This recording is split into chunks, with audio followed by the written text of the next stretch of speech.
হ্যাঁ কোকো জগন্নাথ দেবের প্রসাদ খাচ্ছে। না বাবা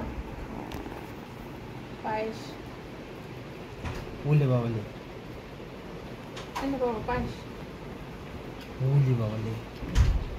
এই যে তো কোকোর জন্য সব তরকারি নিলাম। এটা পোলাও।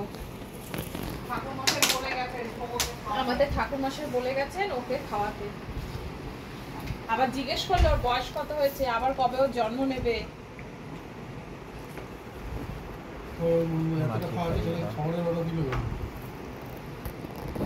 যদি এক্সেস বেঁচে যায় রাতের বেলা কাজে এসে যাবে।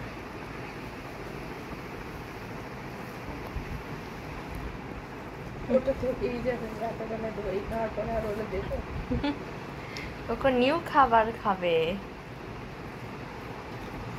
কুকুলু না ওঠো কেন খেয়ে নাও, খালি এদিকে ছট ছট। অল্প অল্প দাও, ছড়াবে।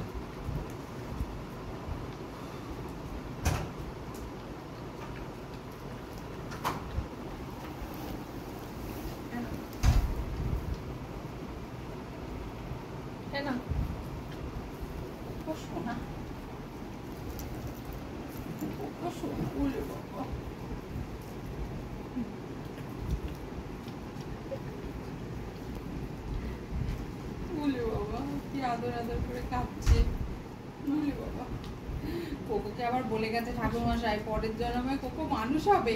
তার মানে কোকো সুখের জীবন শেষ এই জন্যই।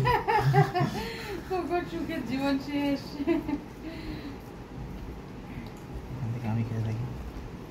একটু তরকারি টরকারি নিবি? হ্যাঁ অনেককে একটু তরকারি দিয়ে কি দিয়ে খাবি? হ্যাঁ পুজো ওই সর্ষে বাটা তরকারিটা এরা খুব ভালো হয়েছে তাই না? ওটা অ্যাকচুয়ালি ভালো লাগে। তাহলে একটু সর্ষে বাটা দিও। না আমি থাক, ওটা ওরা খাক।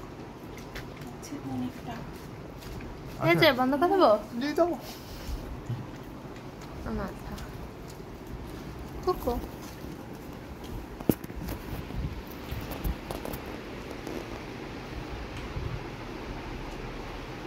থালাটা একটু এগিয়ে দে। দাঁড়া বাবা দিচ্ছি। ওকে কিছু দেবো না, হয়ে গেছে। বাড়ি গিয়ে তুই বলিস না এত ভাত কেন দিস তোর 12টা বাজাচ্ছি। এগুলো ঠিক না, কিন্তু আমার উপর আমার স্কিম চালাবে না। কত সুন্দর খেয়ে নিল। কোকোর পেট ভরে গেছে। সুন্দর খেয়ে নিল কোকো সোনা। লাঞ্চ একদম পারফেক্ট ঠিকঠাক হয়েছে। ও ভাতটা না বললে ওটা রাতে দিয়ে দেব। কি আমি পারছি না। চাবি নিয়ে যাও, খুলে নাও। ছাড়ো ছাড়ো আমি যাচ্ছি। তুমি সব